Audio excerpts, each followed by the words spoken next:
امسال هم قسمتمون شد شب یلدا رو ببینیم، سر سفرمون انار و سیب و هندونه بچینیم، فال حافظ، شعر نیما با حکایتای شیرین، کنار بزرگترامون یاد روزگار دیرین.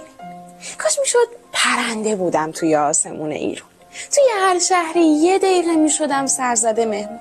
به جنوبی ها میگفتم خو عزیزم جون جونم، دریایی باشه دلاتون مردمون مهربونو.